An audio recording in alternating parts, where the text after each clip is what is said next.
جا رہا ہے، لیکن قربان جائیے جس کے رعب اور دبدبے کا عالم یہ تھا، آج حضور کی ختم نبوت پہ پہرا دینے والے کی طرف جلدی جلدی قدم اٹھائے، جا کے ان کا بوسہ دونوں آنکھوں کے درمیان پیشانی پہ لے لیا، انہیں ساتھ لیا، قدردانی فرمائی، ساتھ لیا اور اس ہستی کے پاس لے گئے جس ہستی کو رب نے یہ شان عطا فرمائی کہ محبوب خدا نے، امام الانبیاء نے جس کو اپنے مصلح کا وارث بنایا، جس کا نام ابو بکر صدیق ہے، جن کو اپنا مصلح کون دے کر گئے؟ اللہ کے محبوب۔ یہاں بھی بعض لوگوں کو بات سمجھ نہیں آتی، میں کہتا ہوں ذرا سوچو تو صحیح، تم میں سے ہر کوئی اپنا ولی عہد مقرر کر کے جا رہا ہے، نیابت کر دے کے جا رہا ہے، میرے مصطفیٰ کریم جسے اپنا مصلح دے کر نیابت دے کر جا رہے ہیں، تمہیں زیادہ خبر آئی، شیر خدا کو پتہ نہیں چلا تھا، صحابوں کو پتہ نہیں چلا۔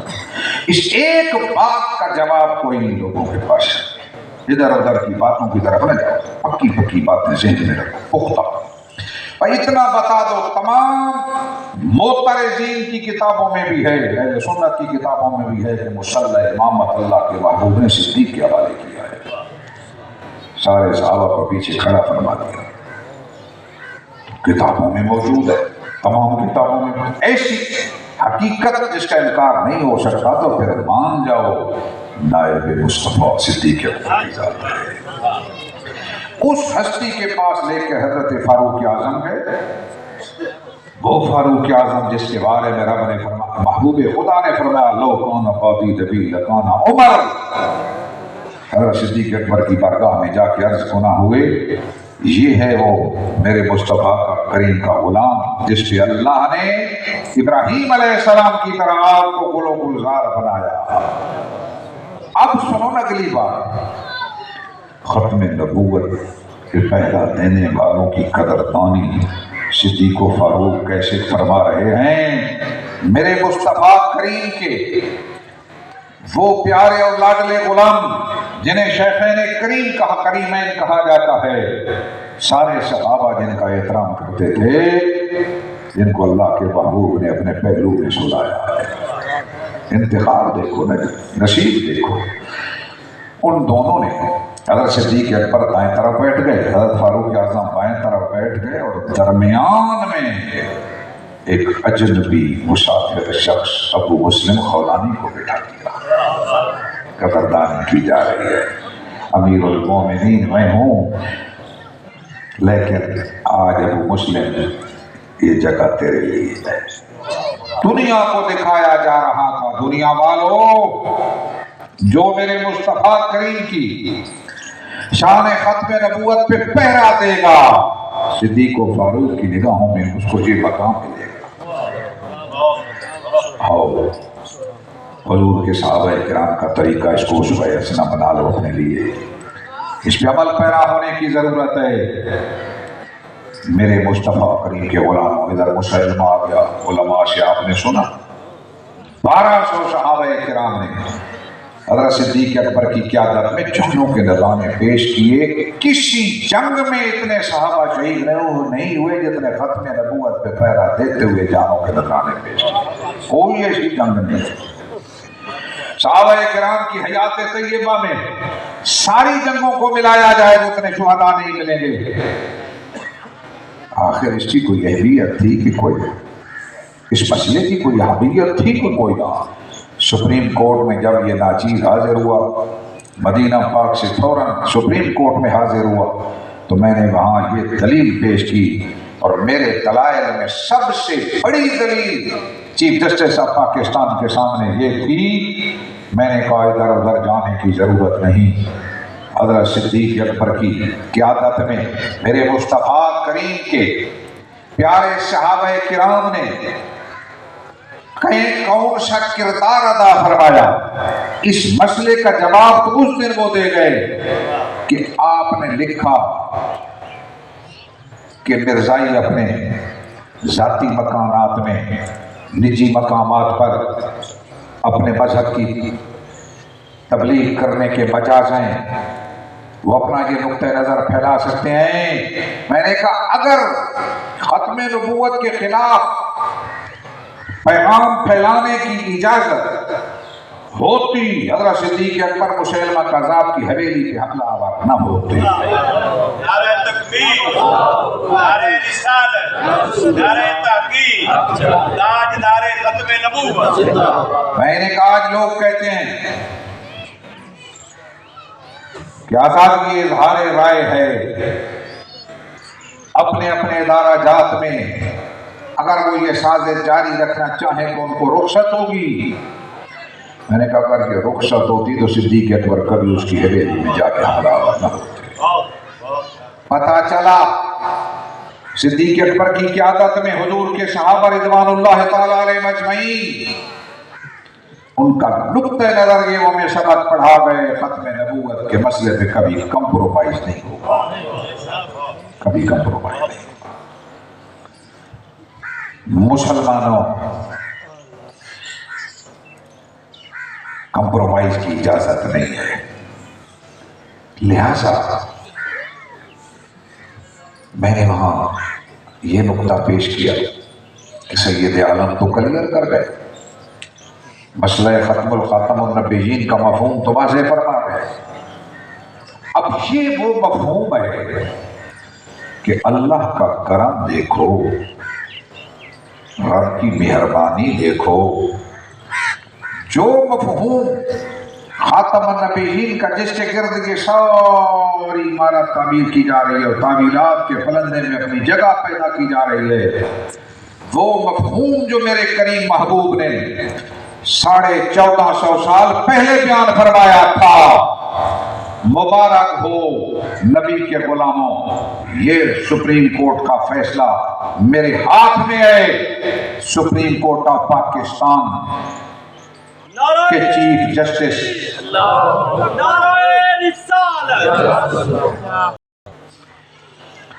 سپریم کورٹ آف پاکستان کے چیف جسٹس کی موجودگی میں تینوں ججز حضرات نے متفقہ طور پر 1450 سال پہلے والے معنی کو کلیئر کر کے مورد تصدیق ثبت فرما دی کہ 1450 سال سے علماء صحیح فرماتے چلے آ رہے. سنو جملہ سنو، یہ فیصلہ میرے ہاتھ میں ہے. فیصلہ سنو، پیراگراف نمبر 12، لیٹسٹ آخری یہ فیصلہ پچھلے سال 22 اگست کو جاری ہوا. اب ہوا یوں کہ اس میں یہ جملہ ہے کہ امت کا اس پر اجماع کلی قطعی ہے کہ خاتم النبیین کا کے معنی آخر النبیین ہے. کلیئر؟ اس لیے جہاں کہیں لکھا کرو نا، جہاں کہیں لکھا کرو حضور سید عالم کا اسم گرامی، آج دور ہے خاتم النبیین کہنے کا اور لکھنے کا حکم تو حکومت کی طرف سے آلریڈی آ چکا. تم اپنی طرف سے انڈر بریکٹ آخری نبی بھی شاہ ضرور لکھا کرو. آخری نبی کا لفظ انڈر بریکٹ لکھ کے ساری تعویلات فاستہ کا کلا کما کر دیا کرو کہ ادھر ادھر جانے کی ضرورت نہیں. مانا وہ ہے جو مصطفیٰ نے بیان کیا، اور قربان جائیے 1450 سال بعد نبی کے غلاموں کی محنت اور کاوش سے سپریم کورٹ آف پاکستان نے بھی یہی معنی کلیئر کیا. بہت بڑی صنعت ہے، بہت بڑی امت مسلمہ کے لیے کامیابی ہے. کلیئر ہے سو کوئی. اب تو کوئی ادھر ادھر کسی کو دیکھنے کی ضرورت نہیں کہ یہ صرف مولوی بیان نہیں کر رہے. کئی تاریخوں پہ دلائل سننے کے بعد اور جو کتابیں ہم نے بیان کی ان کا مطالعہ کرنے کے بعد آگے پیرا موجود ہے. سپریم کورٹ نے یہی رزلٹ نکالا کہ بات پر حق یہی ہے جو علماء بیان کر رہے ہیں. مسلمانوں مسئلہ تو ہو گیا کلیئر، لیکن یاد رکھو دور نبوی میں بھی کلیئر ہوا تھا، سرکار نے بھی کلیئر کیا تھا، حضرت صدیق اکبر نے بھی کلیئر کیا تھا، فاروق اعظم نے کلیئر کیا تھا، سارے صحابہ نے کلیئر کیا تھا، عثمان و حیدر کرار نے کلیئر کر دیا تھا، لیکن سازشیں ہر دور میں جاری رہی، کیونکہ میرے محبوب فرما گئے پھر بھی 30 آئیں گے، پھر بھی 30 آئیں گے، پھر بھی 30 آئیں گے۔ مسلمانوں پریشان نہ ہونا، یہ آتے رہیں گے، بدلیاں آتی بھی رہیں گی اور ٹلتی بھی رہیں گی۔ میرے مصطفیٰ کریم کے غلام، پھر وہ وقت آیا برے صغیر پاک و ہند میں، یہ مرزا قادیانی آ گیا، اس نے نامہ نبوت کر کے تعویلات فاسدہ پیدا کر کے خاتم النبیین کا معنی بگاڑ کر اپنے لیے راہ پیدا کرنے کی کوشش کی۔ تو پھر میرے نبی کا شہزادہ حرمین سے اٹھا اور پاکستان میں آ کے مینار پاکستان لاہور 3 دن تک چیلنج کرتا رہا، لیکن مرزا قادیانی کو سرکار گھوڑا کے مقابلے میں آمد کی ہمت نہ ہوئی۔ ہر دور میں غلامان مصطفیٰ باللہ آپ نے فرمایا ادھر میرے سامنے کھڑے ہو کر تو اپنا مقدمہ پیش کر، اعتراض کا حق مجھے ہوگا، دلیل سے تو اپنی بات کر۔ پھر ادھر ادھر کی باتیں چلی تو آپ نے فرمایا ادھر ادھر کی تعویلات میں نہ جا، تو بھی قلم کو حکم دے، میرے لیے شادی حکم دیتا ہے۔ مسئلہ فرمایا حضور کیسے غلام موجود ہیں، قلم کو حکم دے، قلم خود بخود چلنا شروع کر دے گی۔ پھر اس کی ایک ٹیم آئی، انہوں نے آ کے کہا چلو مباہلہ کر لیتے ہیں، 2 لنگڑے منگواؤ، بندھے منگواؤ، ایک کے لیے مرزا دعا کرے گا، دوسرے کے لیے میرے علی شاہ دعا کرے، کس کی دعا کا اثر ہوتا ہے؟ نبی کا شہزادہ جلال میں آیا، فرمایا آؤ۔ نبی کا شہزادہ اس بات کے جواب میں بھی تیار ہے مباہلہ کے لیے، لیکن یہ جا کر اسے بتا دینا آج بھی محمد کریم کے ایسے غلام موجود ہیں، اندھے تو اندھے، مردوں کو اشارہ کیا قبروں سے مسئلہ ختم کر دیا۔ اب کس کی مجال تھی میدان میں آ رہا ہے، کس کی مجال تھی؟ اس انداز میں گفتگو کی، ایسے نبی کے آج بھی غلام ہے، اس کو بتا دینا، اگر مردوں کو اشارہ کیا وہ بھی کھڑے ہو جائیں گے۔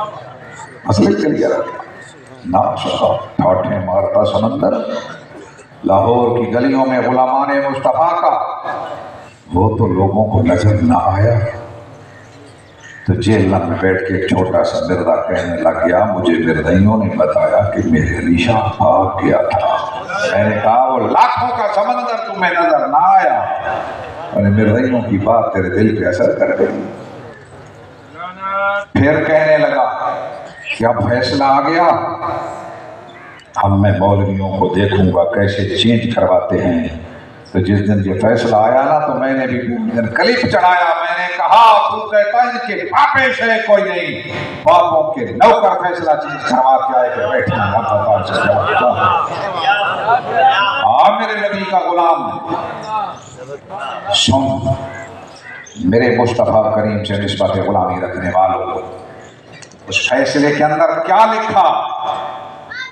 اس فیصلے کے اندر عدالت نے یہ لکھا، سبحان اللہ سبحان اللہ، فرمایا جب ہم دلائل دے رہے تھے تو میں نے وہاں چیف جسٹس آف پاکستان کے سامنے یہ کہا کہ جناب میں پہلے ابھی مدینہ پاک سے آیا ہوں، میرا 23 دن کا پیکیج تھا عمرے کا، تو پہلے 2 پیشیاں ہو گئیں، تیسری سے پہلے میں چلا گیا کہ شاید لیٹ ہے کیس، اور میرے ایک عزیز سید تھے، انہوں نے کہا استاد جی وہاں سے ہو کے آؤ نا، کچھ تو میں انتظار کرتا رہا لیکن ڈیلے ہو گیا۔ میں چلا گیا، 5واں دن تھا، حرم مکی میں ابھی موجود تھا، تو پیچھے سے نوٹس آ گیا، مجھے بھی اس میں بلایا گیا کہ اپنے دلائل پیش کرو۔ شام اور عشاء کے درمیان نماز کا ٹائم تھا، میں نے وہ سارا اپنے بیٹے سے سنا جو فیصلہ تھا، جو دلائل تھے۔ اللہ گواہ ہے عشاء کی نماز میں کھڑا ہوا نا، دلائل کا ورود شروع ہو گیا۔ میں نے جو ہی سلام پھیرا بیٹے کو بلایا، میں نے کہا سن میری باتیں، اب میں نے اسے سوال کیا، عطا مصطفیٰ پاس تھا، میں نے کہا اب بتا بیٹے مجھے جانا نہیں چاہیے؟ کہا ابا جی اب تو جانا چاہیے، اب تو جانا چاہیے۔ میں نے کہا اچھا میں طواف کرتا ہوں اور میں چلتا ہوں۔ میں نے طواف کیا، مدینہ تو نبی میرے کریم محبوب کے در اقدس پہ حاضری دی، کھل گیا، 4 نمازیں پڑھی۔ جب میں چلا نا تو میرے اوپر یہ خیال تھا کہ ایک عجیب کام کر کے جا رہا ہے، لوگ ادھر دوڑ کے آتے ہیں تو واپس جا رہا، تو مجھے خیال آیا، میں نے کہا سرکار گولڑا کر حرم چھوڑ سکتے ہیں تو کس کو کی پاک کی ملی ہے؟ وہ کریم ہے، وہ کریم ہے۔ میں ایک عمرہ چھوڑ کے آیا، 3 عمرے پچھلے سال مجھے نصیب ہو گئے، دوستوں نے کروا دیے۔ تو مجھے پھر یہ شعر لوگوں کو میں سناتا رہتا ہوں، وہ لوگوں پریشان نہ ہو، میرے کریم سے کر قطرہ کسی نے مانگا، دریا بہا دیے ہیں در پہ بہا دیے۔ ہم تو مائل بکرم ہیں، کوئی سائل ہی نہیں، راہ دکھلائیں کسے کوئی راہ منزل ہی نہیں۔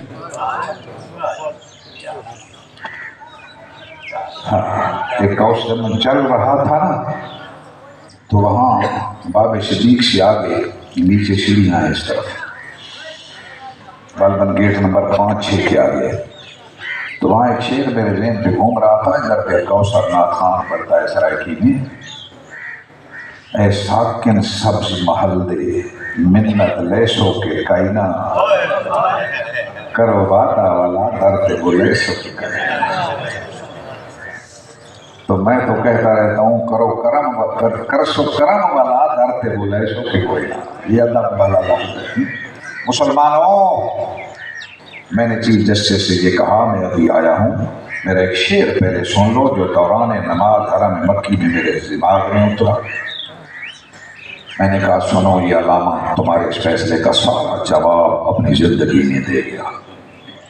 کہا وہ کون سا شعر؟ میں نے کہا شعر یہ میرے ذہن میں نماز کے دوران آیا، میں نے سارا فیصلہ پڑھا، الفاظ کے پیچوں میں الجھتے نہیں دانا، الفاظ کے پیچوں میں الجھتے نہیں دانا، فواز تو مطلب ہے صدف سے کہ گہر سے، لفظی پیچ و تاب کی ضرورت نہیں۔ میں نے کہا پارلیمنٹ آف پاکستان نے قانون اور آئین پاس کیا،